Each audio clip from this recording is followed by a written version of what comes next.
inokulasi. Inokulasi adalah proses memasukkan bibit ke dalam backlog jamur tiram ataupun media tanam jamur tiram. Nah, faktor ini itu merupakan salah satu penentu yang dapat menyebabkan kegagalan ataupun ketidakberhasilan kita dalam membuat sebuah backlog.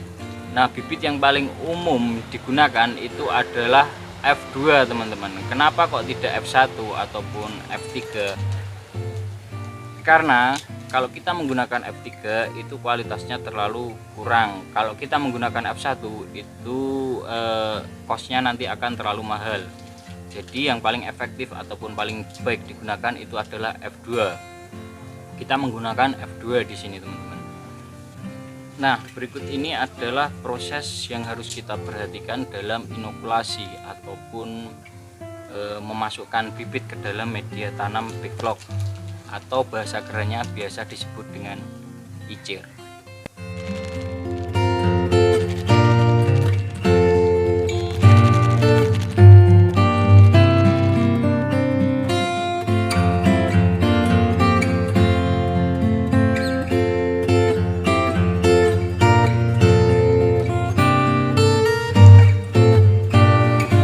Standar yang paling umum digunakan oleh petani-petani jamur tiram agar meminimalisir tingkat kegagalan dalam sebuah inokulasi itu antara lain yang perlu diperhatikan adalah ruangan ya. Ruangan itu kita harus benar-benar steril ataupun bersih, dan sangat dianjurkan apabila teman-teman mempunyai tempat yang tertutup ataupun kedap udara itu bisa digunakan untuk inokulasi ya, agar tidak banyak udara itu keluar masuk yang membawa bakteri yang nantinya akan bisa ikut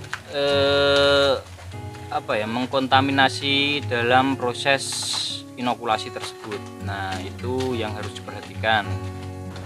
Nah, tapi kita di sini menggunakan ruangan yang tidak terlalu tertutup dalam inokulasi, teman-teman. Karena kita belum punya ruangan yang tertutup ataupun kedap udara seperti itu ya, kita manfaatkan saja ruangan yang ada. Asal kita tahu teknik-tekniknya, itu insya Allah nanti akan bisa meminimalisir kegagalan tersebut. Nah, sekarang kita akan melakukan inokulasi. Yang pertama-tama setelah kita mengecek ruangan kita itu bersih.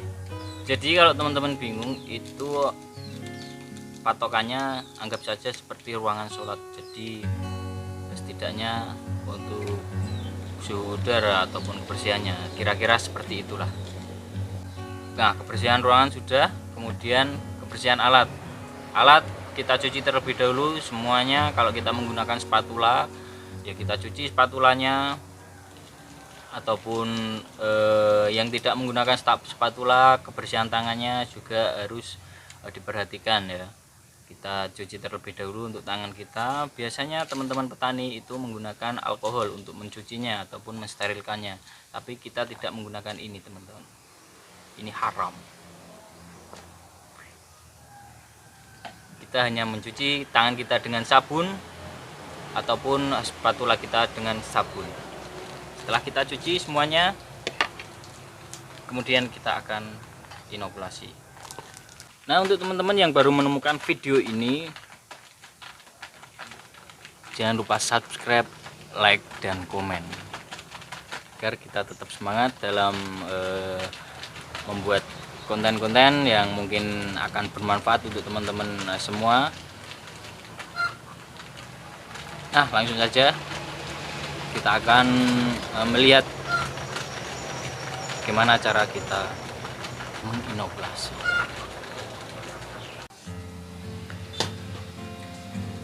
Nah, ini adalah Bang Kudul. Bang Kudul sedang melakukan inokulasi.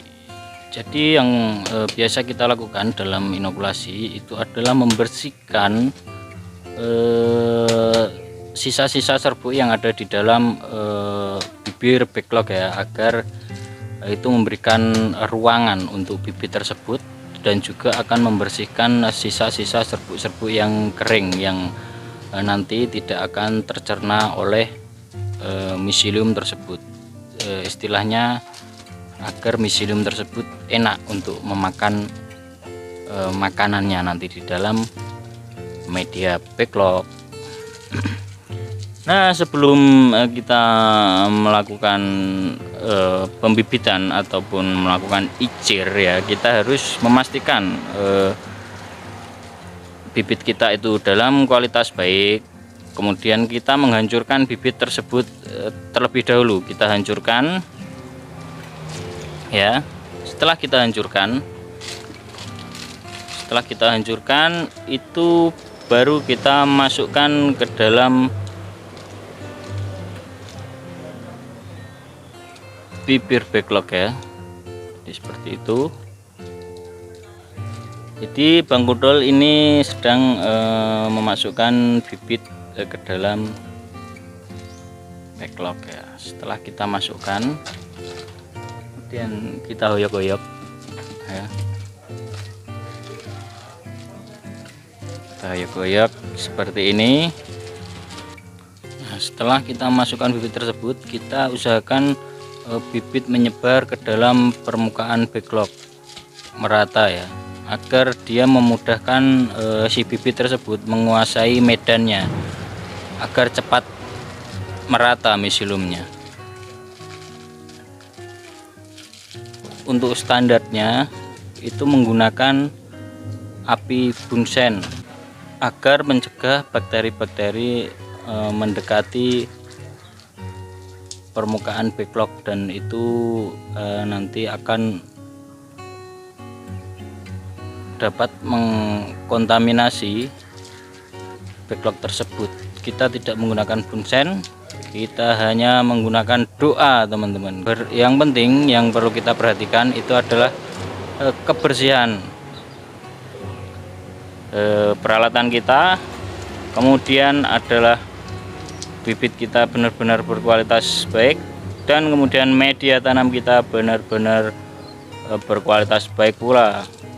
Insya Allah itu akan meminimalisir yang namanya kegagalan dalam inokulasi ataupun icir. Nah, jadi seperti itu. Setelah kita sebar bibit ke permukaan, kita menutupnya dengan kertas. Untuk penutupan di sini itu macam-macam. Itu ada yang menggunakan kertas, ada yang menggunakan kapas, ada yang menggunakan ember. Oh, tidak ember, teman-teman. Itu biasanya yang paling umum adalah menggunakan kapas dan kertas saja.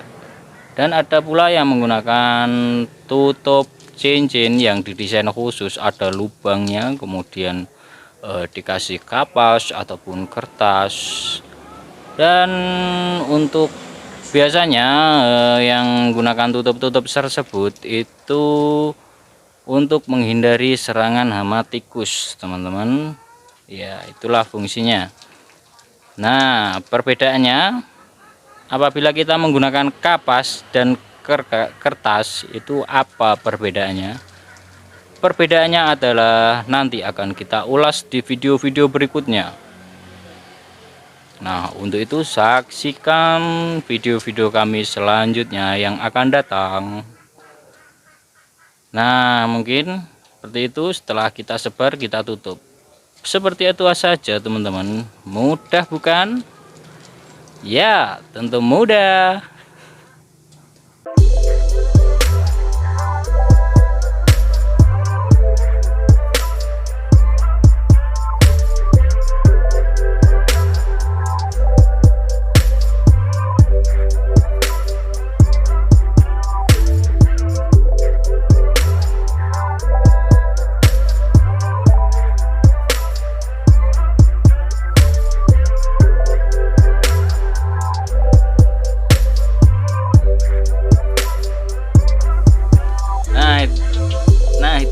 Adalah beberapa tips yang perlu kita perhatikan dalam inokulasi ataupun dalam proses pembibitan.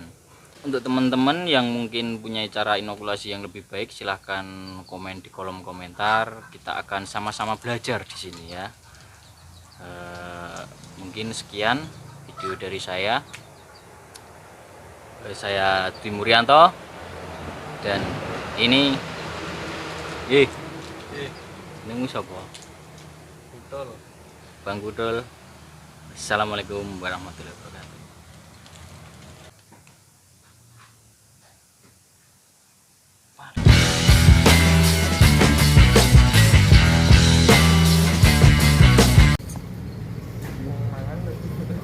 Badok aneh tok sekali.